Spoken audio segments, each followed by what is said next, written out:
Assalamualaikum dan salam sejahtera kepada Dr. Amin dan rakan-rakan. Pada minggu ini, kumpulan kami akan membentangkan berkenaan dengan unit bimbingan dan kaunseling. Terlebih dahulu, saya akan memperkenalkan diri saya serta ahli kumpulan saya. Pembentang yang pertama iaitu saya sendiri, Nur Syahirah binti Cik Nudin. Pembentang yang kedua ialah Nur Aisyah Syazni binti Azhar. Dan pembentang yang terakhir ialah Nur Atikah binti Muhammad Nur. Baiklah, pembentangan kami ini akan dibahagikan kepada dua bahagian iaitu bahagian A dan bahagian B. Bahagian A adalah berkenaan dengan peranan unit bimbingan dan kaunseling dalam kursus dan bengkel, pameran serta khidmat nasihat dan bimbingan. Bahagian B pula berkenaan dengan peranan guru biasa dalam pengetahuan dan kemahiran asas kaunseling. Baiklah, saya akan mulakan dengan bahagian pengenalan dengan menerangkan tentang pengertian, tujuan dan menyentuh berkenaan perkayasaan khidmat bimbingan dan kaunseling.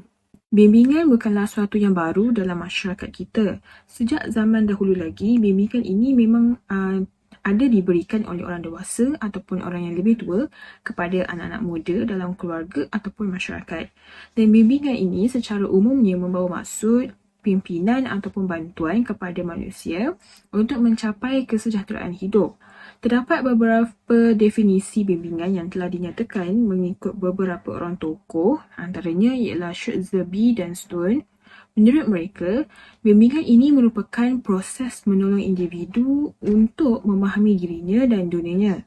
Menurut Matthewson pula, bimbingan ini merupakan proses profesional bagi menolong individu melalui prosedur pendidikan dan membuat interpretasi untuk memahami ciri-ciri potensinya sendiri. James pula mendefinisikan fokus utama dalam bimbingan ialah individu, bukan masalahnya. Dan ini untuk meningkatkan perkembangan individu untuk arahan ke diri. Oleh itu, Zulkifli Yusof telah merumuskan bimbingan ini sebagai proses yang berterusan. Bimbingan juga merupakan proses membantu individu atau kumpulan. Dan seterusnya, bimbingan ini tidak memaksa seseorang itu mengikut arah yang tertentu, sebaliknya membantu atau menolong individu mengikut arah yang sesuai dengan keupayaan dirinya. Akhir sekali, bimbingan ini juga sebagai bantuan yang diberi kepada individu yang memerlukan pertolongan untuk memecahkan masalah yang dihadapinya. Baiklah, bimbingan ini memang sejak daripada dulu merupakan suatu aspek yang penting dalam proses pendidikan dalam masyarakat kita, tetapi ia tidak tersusun dan tidak formal. Di sini saya sertakan gambar rajah tentang peranan bimbingan dalam pendidikan. Ada pendapat yang menyatakan bahawa oleh sebab bimbingan ini sudah pun terangkum atau tersurat dalam proses pendidikan itu sendiri, maka tidak perlu lagi kita bincangkan, pelajari ataupun berikan secara berasingan. Ada pula yang menyatakan bahawa bersesuaian dengan masyarakat yang semakin maju ini dan bertambahnya masalah yang dihadapi oleh manusia, terutamanya masalah pelajar untuk menyesuaikan diri mereka dengan perubahan yang sangat pesat di luar sekolah. Oleh sebab itulah, bimbingan ini perlu dijadikan sebagai satu cabang pendidikan yang berasingan dan dipelajari secara berasingan serta perkhidmatannya diberikan secara formal di sekolah. Seterusnya, terdapat beberapa tujuan mengapa bimbingan di sekolah ini perlu dijalankan. Yang pertama ialah untuk memahami pelajar, iaitu untuk mengetahui apakah masalah mereka dan untuk membantu mereka memahami diri mereka, membentuk falsafah hidup mereka serta menolong mereka mencapai cita-cita mereka. Seperti yang kita tahu, ramai pelajar di sekolah melalui proses persekolahan tanpa sebarang matlamat dan arah tujuan tertentu, dan kadang-kadang ada antara mereka yang tidak mempunyai cita-cita kerjaya yang realistik dan mereka juga tidak tahu pun mengapa mereka ini perlu bersekolah. Dan perkhidmatan bimbingan ini secara tidak langsung dapat memberi kesedaran kepada mereka dan membantu mereka mengembangkan lagi potensi yang dimiliki. Tujuan yang kedua ialah untuk membantu pelajar membahagikan tenaga mereka dengan bijak mengikut saluran pendidikan yang ada. Maksudnya di sini, bimbingan ini boleh membantu mereka mencari corak khusus dan kegiatan yang sesuai dengan sifat dan keperluannya. Keperluan di sini melibatkan mereka meneroka kehendak mereka dan menjadikan keperluan ini disedari oleh mereka sendiri. Oleh itu, mereka boleh merancang program pendidikan ataupun pengajiannya, aktiviti sosialnya dan aktiviti masa lapangnya. Okey, akhir sekali ialah untuk menyesuaikan kursus, kandungan akademik, kaedah pengajaran dan aktiviti bilik darjah dengan keperluan sebenar para pelajar demi memenuhi tanggungjawab sekolah kepada masyarakat. Baiklah, sudah panjang lebar saya terangkan berkenaan dengan bimbingan, maka sekarang ni saya akan masukkan kepada bahagian kaunseling. Istilah kaunseling ini bukanlah perkara baru dalam masyarakat kita, tetapi telah digunakan dengan meluas dalam berbagai-bagai bidang perkhidmatan. Dan kaunseling itu sendiri boleh didefinisikan sebagai merangkumi semua aktiviti dan kaedah menolong dan menasihati individu yang menghadapi masalah. Oleh sebab kaunseling ini mempunyai pengertian, prinsip dan tujuan yang luas, maka terdapat berbagai-bagai definisi yang diberikan oleh pakar-pakar dalam bidang perkhidmatan kaunseling. Antaranya ialah brosur yang mendefinisikan kaunseling sebagai satu proses menolong individu supaya lebih sedar tentang dirinya dan bagaimana dia bergerak balas kepada pengaruh-pengaruh sekelilingnya. Peterson pula menyatakan kaunseling ini sebagai proses yang melibatkan perhubungan di antara seorang terapis dengan seorang klien, yang mana terapis menggunakan kaedah-kaedah psikologi berdasarkan kepada pengetahuan yang sistematik mengenai personaliti dalam usaha memperbaiki kesihatan mental klien. Dan yang terakhir sekali ialah Abdul Halim menyatakan kaunseling ini sebagai satu kegiatan yang bersifat psikologi untuk membantu manusia lain membantu dirinya dengan cara yang sistematik dan bertanggungjawab. Oleh itu, dapat saya rumuskan di sini bahawa kaunseling itu merupakan proses bertemu muka secara perseorangan di antara kaunselor dan juga klien.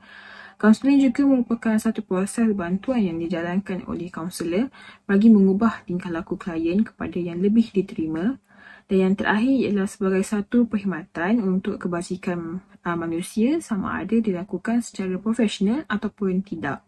Seterusnya ialah perkayasaan perkhidmatan bimbingan dan kaunseling di dalam sekolah yang berkaitan dengan tujuan, konsep, objektif dan fokus perkhidmatan bimbingan dan kaunseling. Baiklah, terlebih dahulu kita perlu tahu apa itu perkayasaan. Perkayasaan ini menurut Dewan Bahasa dan Pustaka membawa maksud proses menerapkan unsur-unsur ilmu budaya dan sebagainya dalam perancangan mekanisme kerja sebagai asas melaksanakan sesuatu. Dan perkayasaan perkhidmatan bimbingan dan kaunseling ini telah dikeluarkan oleh Kementerian Pendidikan Malaysia. Tujuan utama bimbingan dan kaunseling ini ialah supaya guru bimbingan dan kaunseling fokuskan perkhidmatan mereka kepada usaha pembangunan sasiah dan peningkatan disiplin murid di sekolah. Antara konsep yang perlu diaplikasikan oleh seorang kaunselor di sekolah ialah perkhidmatan yang mesra murid, guru, ibu bapa dan masyarakat. Ini dapat membantu murid meningkatkan keupayaan berfikir mereka dan bertindak secara positif. Seterusnya ialah guru bimbingan dan kaunseling ini perlu menjiwai bahawa setiap muridnya merupakan aset yang penting yang perlu dibimbing agar mereka ini boleh membuat keputusan yang wajar dan juga betul. Antara objektif perkhidmatan bimbingan dan kaunseling di sekolah ialah sebagai perkhidmatan yang mesra murid. Yang kedua, meningkatkan disiplin diri murid. Dan yang ketiga ialah untuk membangun dan mengembangkan sasiah diri murid. Yang terakhir ialah fokus perkhidmatan bimbingan dan kaunseling. Terdapat 8 fokus yang perlu diambil tahu. Yang pertama ialah pembangunan dan pengembangan sasiah diri murid. Yang kedua, peningkatan disiplin diri murid. Yang ketiga, pendidikan kerjaya murid. Keempat, psikososial dan kesejahteraan mental murid. Yang kelima, pengurusan profil murid. Seterusnya, pendidikan pencegahan, konsultasi keibubapaan dan yang terakhir ialah pembimbing rakan sebaya iaitu PRS. Di sini saya sertakan surat perkeliling ikhtisas bilangan 1 pada tahun 1979 dan surat perkeliling ini berkaitan dengan senarai tugas-tugas guru panduan di sekolah menengah di mana guru panduan ini perlu memberi panduan dalam pelajaran, kerjaya dan juga peribadi. Di sini saya sertakan surat perkeliling ikhtisas bilangan 1 pada tahun 1979 dan surat perkeliling ini berkaitan dengan senarai tugas-tugas guru panduan di sekolah menengah di mana guru panduan perlu memberi panduan dalam pelajaran, kerjaya dan peribadi. Dan ini melibatkan guru kaunselor, malah guru biasa juga berperanan dalam panduan ini. Surat perkeliling ikhtisas ini membuktikan bahawa unit bimbingan dan kaunseling ini penting dan perlu diberi perhatian di sekolah. Baiklah, saya akan serahkan pembentangan saya kepada rakan pembentang yang seterusnya. Kita teruskan lagi pembentangan bagi menjawab persoalan pertama, iaitu peranan unit bimbingan dan kaunseling dalam kursus dan bengkel, pameran serta khidmat nasihat dan bimbingan. Yang pertama, apakah peranan unit bimbingan dan kaunseling dalam kursus dan bengkel? Seperti yang termaktub dalam Perkeliling Kementerian Pelajaran Malaysia pada tahun 2002, guru kaunseling berperanan untuk merancang, melaksana, mengawal selia serta menilai program dan aktiviti pemilihan mata pelajaran elektif untuk peperiksaan seperti PMR, SPM dan STPM. Kita lihat satu persatu kursus-kursus dan bengkel yang boleh dilaksanakan oleh unit bimbingan dan kaunseling. Yang pertama, program ceramah motivasi boleh dilaksanakan oleh unit bimbingan dan kaunseling. Hal ini turut dinyatakan oleh Ibrahim Mamat dan Nur Anisah bahawa remaja perlu ditekankan dengan konsep dan tujuan penghidupannya di muka bumi ini. Mereka sedar akan tanggungjawab mereka sebagai khalifah yang akan mentadbir alam semesta. Program ceramah motivasi ini juga membolehkan remaja mewujudkan konsep kendiri serta mengetahui kelemahan dan kekuatan diri bagi menjalani kehidupan sempurna. Seterusnya, unit bimbingan dan kaunseling juga boleh mengadakan program kemahiran belajar. Program ini menurut Azri Aziz pada tahun 1995 ialah meliputi ceramah teknik belajar. Perlu dianjurkan oleh kaunselor untuk meningkatkan prestasi akademik seperti ceramah teknik belajar bagi peperiksaan UPSR, PMR, SPM dan STPM. Program kemahiran belajar wajar dilaksanakan kerana masih terdapat remaja yang menjadikan peperiksaan sebagai ukuran kejayaan pada masa depan. Sebaliknya, kurang menghayati nilai dalam sistem persekolahan iaitu nilai kejujuran dan keikhlasan dalam diri. Maka dengan adanya program ini, remaja dapat membentuk kesedaran dalaman dan berupaya meningkatkan motivasi bagi menghadapi peperiksaan. Remaja juga dapat menghapuskan niat mereka yang hadir ke sekolah untuk tujuan lulus peperiksaan semata-mata dan bukannya untuk menuntut ilmu secara ikhlas. Program seterusnya yang dapat dilaksanakan oleh unit bimbingan dan kaunseling ialah melalui pembentukan kem ibadah. Kem seperti ini juga dilihat tidak asing dalam kalangan remaja di sekolah. Saya percaya kem-kem ibadah perlu banyak dianjurkan oleh unit bimbingan dan kaunseling kerana dilihat mampu memantapkan kerohanian dalam diri pelajar. Secara umumnya, kem seperti ini dapat dibahagikan kepada dua. Yang pertama, dari segi ketahanan fizikal seperti perkemahan, jungle trekking dan menempuh halangan seperti sungai, mendaki bukit, masuk hutan belantara dan sebagainya merupakan aktiviti-aktiviti lasak yang dapat mengasah ketahanan minda, fizikal dan emosi remaja. Yang kedua, dari segi ketahanan mental atau kerohanian yang meliputi aktiviti seperti berzikir, menghafal surah-surah lazim, disiplin dalam pelaksanaan solat, qiyamul-lail, mengerjakan solat sunat, tahajud dan sebagainya. Aktiviti-aktiviti sebegini dapat mengisi kerohanian dalam diri pelajar. Jadi, melalui kem ibadah yang dilaksanakan, remaja dapat menghayati dan mengamalkan kehidupan ke arah kemantapan iman kepada Allah Subhanahu Wa Taala. Melalui aktiviti lasak juga, sikap bertanggungjawab, yakin diri, amanah dan kemahiran menyelesaikan masalah dapat disemai ke dalam diri remaja. Begitu juga dengan sifat-sifat prihatin, kepekaan dan budaya menyayangi alam sekitar yang dapat dipupuk menerusi kegiatan perkemahan. Semua nilai yang dinyatakan perlu dipupuk melalui kaunselor, tidak kira melalui aktiviti maupun contoh teladan yang baik. Unit bimbingan dan kaunseling juga berperanan untuk mengadakan pameran. Kamus Dewan edisi keempat mendefinisikan pameran sebagai pertunjukan seperti hasil seni, buku atau barang-barang yang hendak dijual. Namun, dalam konteks ini, pelaksanaan pameran di sekolah adalah bertujuan untuk kepentingan sosial, itu mengelakkan remaja terjebak daripada gejala salah laku. Pameran pencegahan dadah, rokok dan alkohol merupakan satu contoh yang satu contoh pameran yang boleh dilaksanakan di sekolah dengan kerjasama unit bimbingan dan kaunseling serta Jabatan Pendidikan Negeri. Menerusi pameran juga, kaunselor boleh menarik minat pelajar dan dalam penubuhan kelab anti dadah di sekolah seperti yang terkandung menerusi Agensi Dadah Kebangsaan pada tahun 2001 di bawah unit co-curriculum Kementerian Pendidikan Malaysia. Dengan adanya pameran berkenaan program pencegahan dadah, rokok dan alkohol, remaja di sekolah dapat menimbulkan kesedaran, kefahaman dan sikap benci terhadap gejala ketagihan dadah. Seterusnya, peranan kaunselor dalam khidmat nasihat dan bimbingan. Antara khidmat nasihat dan bimbingan yang boleh disediakan oleh kaunselor termasuklah penyediaan program bimbingan kerjaya serta bimbingan individu dan berkelompok kepada pelajar. Dalam program bimbingan kerjaya, kaunselor perlu prihatin terhadap perkembangan kerjaya dengan menitik beratkan 5 langkah iaitu kesedaran dan minat kerjaya, perancangan kerjaya, pelaksanaan iaitu penggunaan inventory, minat kerjaya, seterusnya sumber maklumat dan pemilihan kerjaya pelajar dan yang terakhir masa depan kerjaya pelajar. Pemilihan kerjaya oleh remaja perlu mengutamakan nilai-nilai yang luhur dan bukannya berasaskan pekerjaan yang tersohor dan pentingnya aspek nilai dalam pemilihan pekerjaan. Khidmat nasihat dan bimbingan yang seterusnya ialah memberi bimbingan individu dan berkelompok.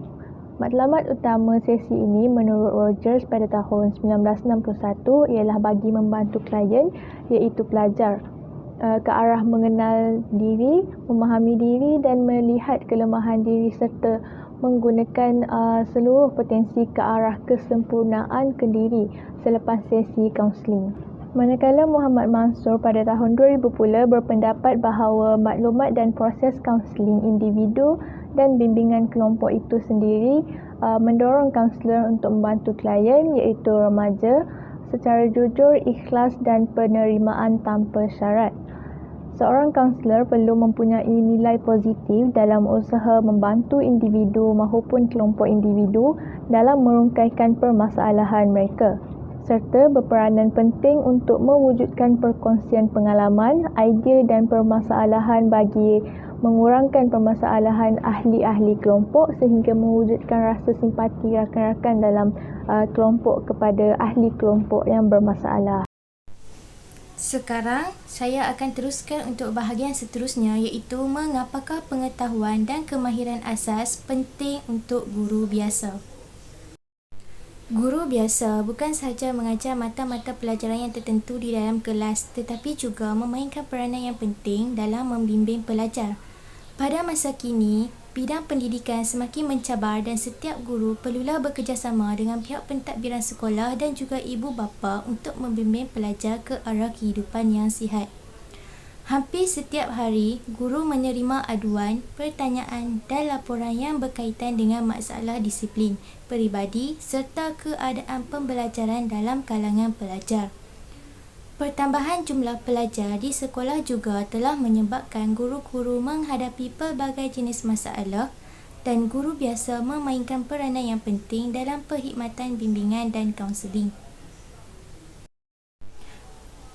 Tugas guru biasa dalam perkhidmatan bimbingan dan kaunseling ialah mewujudkan hubungan yang baik di antara sesama guru bagi kepentingan pelajar, menunjukkan contoh atau teladan yang baik kepada pelajar, menunjukkan sifat terbuka dan bersedia menerima kedatangan pelajar untuk menyelesaikan sebarang masalah, mengadakan pertemuan dengan ibu bapa bagi membincangkan masalah pencapaian pelajaran anak-anak mereka. Selain itu, guru biasa juga berperanan dalam memberi dan menanamkan kesedaran kepada pelajar tentang kepentingan ilmu dalam pendidikan, memberi khidmat dan nasihat kepada pelajar berkaitan dengan kurikulum yang diceburi bagi kepentingan masa depan mereka dan membantu guru bimbingan dan kaunseling dalam melaksanakan program-program seperti bengkel, pameran dan ceramah-ceramah yang berkaitan. Selain itu, tugas-tugas lain guru biasa dalam bimbingan dan kaunseling ialah menanamkan sikap atau tabiat yang baik dalam sesuatu pekerjaan yang dibuat oleh pelajar, menggalakkan pelajar menghadiri unit perkhidmatan bimbingan dan kaunseling bagi menyatakan masalah yang dihadapi oleh mereka, menggalakkan pelajar untuk belajar dengan bersungguh-sungguh bagi meningkatkan pencapaian akademik mereka, menyediakan suasana sistem pembelajaran yang betul kepada pelajar agar mereka tahu matlamat yang akan dicapai, mengadakan pertemuan khas dengan pelajar yang menghadapi masalah dalam pembelajaran dan menolong pelajar membuat keputusan yang munasabah dalam sebarang masalah yang dihadapi. Oleh itu, jelaslah bahawa guru biasa juga memainkan peranan yang penting dalam unit bimbingan dan kaunseling di sekolah. Selain daripada guru bimbingan dan kaunseling, guru biasa juga memainkan peranan yang penting dalam bimbingan dan kaunseling di sekolah. Lazimnya, guru biasa tidak menghadiri kursus bimbingan yang diadakan oleh pihak Kementerian Pendidikan dan ini berbeza dengan guru bimbingan dan kaunseling yang mengikuti kursus bimbingan dan kaunseling atau memiliki pengkhususan ijazah dalam bidang bimbingan dan kaunseling di universiti tempatan atau luar negeri. Namun begitu, pengetahuan dan kemahiran asas kaunseling adalah sangat penting untuk guru biasa kerana guru-guru biasa juga perlu membimbing pelajar-pelajar mereka, khususnya pelajar yang bermasalah. Oleh itu, adalah sangat penting untuk guru biasa mengetahui kemahiran dan pengetahuan asas dalam khidmat bimbingan dan kaunseling. Hal ini dikatakan demikian kerana guru biasa juga perlu membantu guru bimbingan dan kaunseling dalam menangani masalah pelajar di sekolah. Guru-guru biasa perlu menguasai pengetahuan dan kemahiran asas dalam perkhidmatan bimbingan dan kaunseling supaya suasana persekolahan yang sihat dapat diwujudkan. Saya akan menjelaskan beberapa pengetahuan dan kemahiran asas kaunseling yang perlu dikuasai oleh guru biasa. Guru-guru biasa perlu berusaha untuk menguasai kemahiran-kemahiran asas ini supaya dapat memudahkan guru untuk berhadapan dengan segala masalah yang dihadapi oleh para pelajar mereka.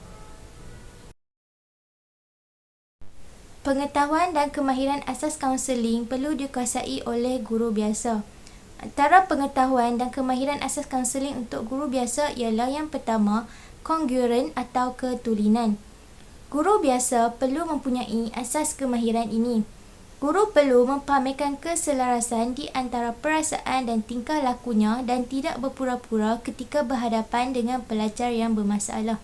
Sikap jujur perlu dimiliki oleh setiap guru supaya dapat menyelesaikan masalah pelajar dengan berkesan. Guru biasa juga perlu berupaya menjadi diri mereka sendiri dalam mengendalikan sesi kaunseling serta bersifat netral, terbuka, spontan dan konsisten. Pengetahuan dan kemahiran asas kaunseling untuk guru biasa yang seterusnya ialah menerima tanpa syarat. Dalam melaksanakan bimbingan dan kaunseling, guru biasa perlu berupaya menerima pelajar yang datang tanpa mengira latar belakang, etnik dan budaya. Guru biasa perlu mengelakkan sikap mendiskriminasi pelajar kerana sifat ini akan menyebabkan sesi bimbingan dan kaunseling menjadi tidak berkesan. Guru perlu sentiasa mengambil berat masalah yang dihadapi oleh pelajar-pelajar dan mengekalkan sikap positif terhadap pelajar ketika melaksanakan bimbingan dan kaunseling. Pengetahuan dan kemahiran asas kaunseling yang perlu dikuasai oleh guru biasa yang seterusnya ialah kemahiran mendengar. Kemahiran ini merupakan perkara asas yang perlu dikuasai dengan baik oleh guru biasa dalam melaksanakan sesi kaunseling. Kemahiran mendengar boleh diperoleh secara fizikal, idea, perasaan, psikologi dan keseluruhan pengalaman pelajar. Guru perlu mendengar masalah pelajar-pelajar dengan teliti supaya dapat memahami dan mencari makna dalam masalah yang diluahkan oleh pelajar. Guru perlu mendengar secara aktif iaitu menunjukkan dengan penuh minat setiap pertuturan pelajar. Dengan cara ini, pelajar akan lebih selesa untuk berkongsi masalah mereka. Kemahiran terakhir yang perlu dikuasai oleh guru biasa ialah kemahiran empati. Guru biasa perlu memahami perasaan dan pengalaman yang dialami oleh pelajar. Oleh itu, sifat empati merupakan elemen yang penting dalam memberikan bimbingan dan kaunseling. Guru biasa perlu memiliki sifat empati kerana sifat ini dapat membantu guru ketika melaksanakan bimbingan dan kaunseling. Melalui empati, guru dapat memahami pelajar dengan meletakkan perasaan sendiri pada orang lain atau cuba meletakkan diri pada tempat mereka. Tanpa sifat empati, guru biasa agak sukar untuk memahami pelajar dan menyelesaikan masalah yang dihadapi oleh pelajar. Kemahiran asas yang telah dijelaskan ini adalah sangat penting dan perlu dikuasai oleh guru biasa. Antara kepentingan pengetahuan dan kemahiran asas kaunseling untuk guru biasa ialah: yang pertama, guru yang mempunyai kemahiran asas kaunseling akan mempunyai banyak kelebihan dalam menangani murid-murid yang bermasalah di sekolah. Yang kedua, kemahiran asas kaunseling dapat meningkatkan tahap profesion sebagai guru dan meningkatkan keyakinan murid terhadap guru. Yang ketiga, kemahiran asas kaunseling dapat menimbulkan keyakinan dan mewujudkan hubungan baik antara guru dan murid-murid. Dan yang terakhir, guru dapat memberikan penjelasan terhadap masalah murid dan mencari penyelesaiannya supaya masalah murid tidak berterusan dan membelenggu diri mereka. Oleh itu, jelaslah bahawa pengetahuan dan kemahiran asas ini adalah sangat penting untuk guru biasa dan tugas membimbing dan memberi kaunseling bukan terletak pada guru unit bimbingan dan kaunseling sahaja, kerana guru biasa juga memainkan peranan yang sangat penting dalam melaksanakan bimbingan dan kaunseling di sekolah. Guru biasa perlu sama-sama membantu guru bimbingan dan kaunseling supaya suasana pembelajaran yang sihat dapat diwujudkan di sekolah. Guru yang mempunyai kemahiran asas kaunseling mempunyai banyak kelebihan dalam menjalankan dan menjayakan proses bimbingan atau kaunseling. Hal ini dikatakan demikian kerana ilmu dan kemahiran yang terdapat pada guru berkenaan mampu membawa pelajar ke arah penyelesaian masalah dan membantu dalam pembentukan sahsiah dan diri murid yang lebih baik. Secara umumnya, seseorang yang bergelar guru perlu mempunyai ciri-ciri atau kemahiran asas kaunseling. Dengan kemahiran tersebut, guru mampu membimbing dan mendidik pelajar bukan sahaja dalam bidang akademik tetapi juga dalam kehidupan sosial mereka. Guru juga boleh mengaplikasikan kemahiran-kemahiran asas kaunseling ini di dalam proses pengajaran dan pembelajaran di dalam bilik darjah. Ini bagi membolehkan guru-guru mengesan dan menangani masalah-masalah yang berlaku kepada pelajar sekaligus mengurangkan masalah disiplin dalam kalangan pelajar. Di sini saya sertakan kerata akhbar yang berkaitan dengan bimbingan dan kaunseling. Kerata akhbar ini merupakan untuk mengukuhkan lagi peranan guru bimbingan dan kaunseling ini sebenarnya penting di sekolah dan menunjukkan peranannya dalam program yang dapat membantu murid.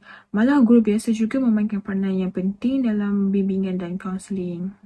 Baiklah, kesimpulannya, bimbingan dan kaunseling merupakan program dalam proses pendidikan yang tersusun dan sistematik yang bertujuan untuk membantu pelajar menyesuaikan diri mereka dengan peluang yang ada di sekelilingnya. Di sekolah, kaunselor merupakan individu yang berperanan untuk merancang, melaksana, mengawal selia serta menilai program dan aktiviti pemilihan mata pelajaran elektif untuk peperiksaan seperti PMR, SPM dan STPM. Kaunselor juga perlu memainkan peranan dengan baik terutamanya dalam mengadakan kursus dan bengkel, pameran serta khidmat nasihat dan bimbingan kepada murid. Bimbingan dan kaunseling ini tidak hanya tertumpu kepada kaunselor semata-mata. Guru biasa juga berperanan dalam bimbingan dan kaunseling dan tidak terhad kepada mengajar sahaja. Oleh itu, adalah sangat penting untuk guru biasa mengetahui kemahiran dan pengetahuan asas dalam khidmat bimbingan dan kaunseling. Baiklah, di sini saya sertakan rujukan yang telah kami guna sepanjang menyiapkan tugasan ini. Sekian sahaja daripada kami. Terima kasih.